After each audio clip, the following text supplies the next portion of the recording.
There is a strange idea that rolls in the minds of men, that death is merely the longest sleep, as if the wounds of life hard-lived would disappear on waking, as if that flutter of eyelashes that precipitates consciousness will wash away all ills, as if the soul departs from the flesh, travels, and ultimately returns. For years beyond count, beyond ken, this strange idea has endured. Funerary practices evolved around the sanctification of the mortal vessel, either to retain it for the soul's return, or to destroy it in an ordained way so that the soul could be free. Look to the 𝙼𝙸𝙽𝙀𝚗, relic ship, fleet carrier, sole bastion of the MINOTAUROS chapter of the 𝙼𝙸𝙽𝙀𝚃. Look to her scarred prow and spattered hide, the result of subatomic detonations and metal-eating phages. Do not shy from her peeling paint and shattered superstructure. She has endured worse in her long life. She is not among the dreamers, nor the dead. Her sight, grim and foreboding, is fixed on the divine Astronomicon, the great beacon that shows the way to safe harbor. Terror, the throne world, beckons the 𝙼𝙸𝙽𝙀𝚃 to an overflowing bosom. She does not travel alone. A cortege of ships surrounds her, a solemn procession through the warp, eldest daughters following close to a matron's skirts.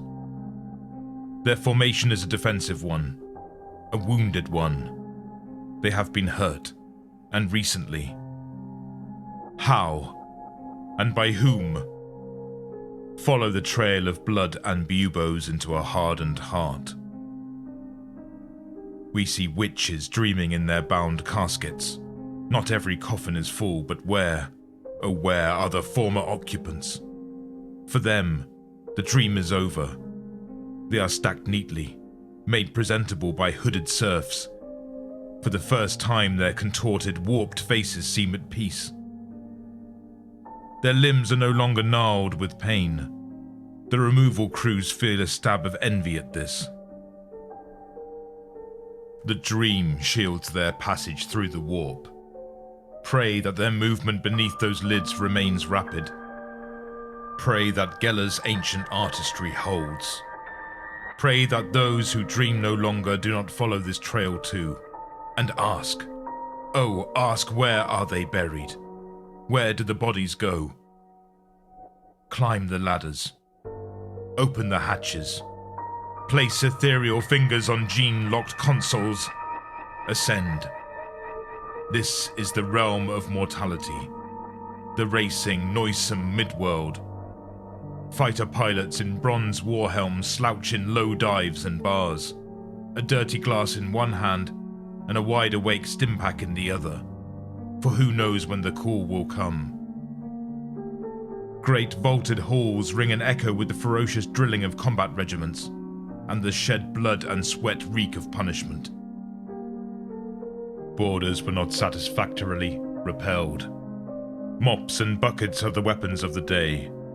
The open berths where friends, allies, comrades once were, these places are avoided. Where are the bodies? There are no answers from tight-lipped lieutenants, course captains. There are never any answers. What were those things that crawled and struggled within the 𝙼𝙸𝙽𝙀𝚃? Those snickering, spitting plague-bearers? And why did so many of them look like those above? Those above. Yes. Those above. At the highest levels of the mortal decks, one can feel the vibrations of 100 ceramite boots marching in step. The defenses are deeper here. Servitor turrets, full scans, phenotype examinations, random patrols. The wounds here are the worst and the least healed. Lines charred across bulwarks. Inward blown bulkheads, rusty stains and far worse sunken into the metal and mesh. Arming chambers destroyed, relics pillaged, the libraries corrupted, and worst of all, the sanctity of the apothecarium breached. the future smeared in virulent greens and browns. Plague marines in all their guffawing glory, leaking foulness into every receptacle. Those that appeared untouched are the most harmful of all. Great lineages destroyed in a single act of malice and plague. The lines of heroes ended. For no chapter can survive without the gene seed, the marine maker, the ancient science that enabled galactic conquest. Without the careful preservation and maintenance of genetic purity, they become no better than the renegades they so often are called on to destroy. Where are the bodies? Surely at such a desperate time the dead would all be here, harvested for their precious genetic gifts. Some stability could be extracted from this suffering, some honor, at least, accorded to the fallen. Up to the truth. Slip past the idling autocannons of the Hecaton, their contemptor chassis thrumming. It is said that the pilots are dead. Is this, then, their dream? These armored hulks, the agony of intrusive neural networks, the insanity of isolation. Is this what a space marine sees when they close their eyes for that final time? Is this where they go? Further in. Note the glyphs, note the paintings, note the sculptures and the statues. These passages twist and turn, a journey through the labyrinth of history without context.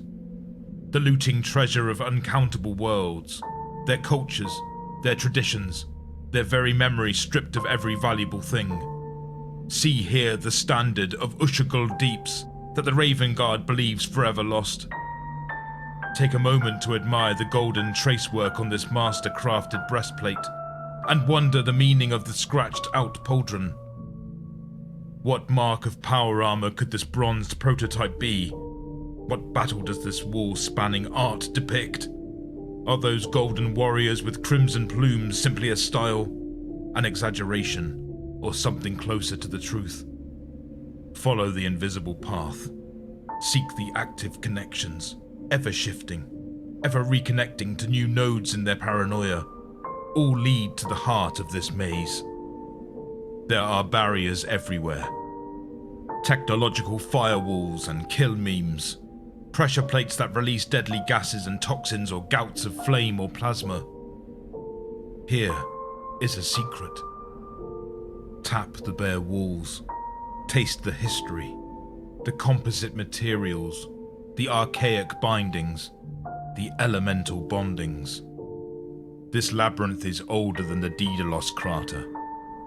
Here, protected by traps and subterfuge and miles of the finest armor the Adeptus Mechanicus could forge, is the burial ground. A step on threadbare carpet, ancient and worn by the firm step of Adeptus Astartes over millennia. The atmosphere is dry and thin, stripped of particular molecules that could carry disease or decay by vast, hidden filtration systems. The gloom is lit only partially, only by what light struggles out from the black heart of the maze. Another step. The oppression presses here like a stone on the chest, the creaking of ribs, the struggle to draw breath. The light is tinged a bloody red, the cabling snaking away into the darkness, pulsing like veins. Bronze staples secure optic bundles as if given freedom, they would slither away into the labyrinth. Another step. See the tethered servo skulls, straining at their leashes as overflowing information thrums into their databanks. Their eyes burn like brands. Each primary servitor has its own constellation, each slack-jawed, drooling face twitching as it shunts power and purpose across the network, picking up, falling off. None of them faces the throne, the brazen throne. The steps are of marble, dragged from quarries before the invention of hauling devices, before the spread of technology. Deep cracks run through the stone, and something darker lies beneath. Something that smells of crude forges and blood, a fine facade to the world, braced by iron and death. There is a lesson there. The throne's feet and arms are of beaten ceramite. No effort has been made to hide the metal's origin, the layered hide of space marines. Squad markings are still visible. Here, an ultramarine's distinctive laurel.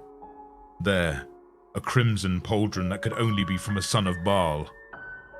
All of it is dull and indistinguishable from the greater mass, only identifiable by a fluke of creation. No care has been taken. No part of power armor has been chosen in particular. Great warriors and their armor rendered meaningless, faceless, anonymous, stricken of all honor and memory. All that remains of them is death. Death, and whatever dreams soften the skulls of traitors, heretics, and renegades. For here glowers Lord Asterion Moloch on his throne of the dead, the brazen warlord, satrap of 𝙼𝙸𝙽𝙀𝚗𝚁, bringer of wrath, and 1,000 other titles besides, every one dripping with menace and meaning like venom from a viper's fangs. Around this dark titan revolve a series of data screens and casualty reports, and his bleak thoughts are, always, fixed on the balance of blood accrued by his chapter. Here is where the bodies are buried. In streams of data, in binary caskets and buffer graves, in a mind as cold as winter, as ruthless as duty can be. All the lost souls terminate here, shivering and naked on electronic scales, stripped of everything before his consideration. The primary servitor shakes and shudders, ejecting a new item onto the galaxy of hovering screens. It shows a small, ragtag fleet, ship classifications, combat records, relative threat, alignment and allegiance. A transportation group bound for far-off Ultramar and the Lord Commander's distant need. Sigils crawl into the feed. A newly formed Primaris chapter from the Ultramar founding. More of Guilliman's whelps. The scales swing with new information. Tactical objectives are added and subtracted. A cruel practical is applied to the optimistic theoretical. Need is weighed against need, and judgment is made.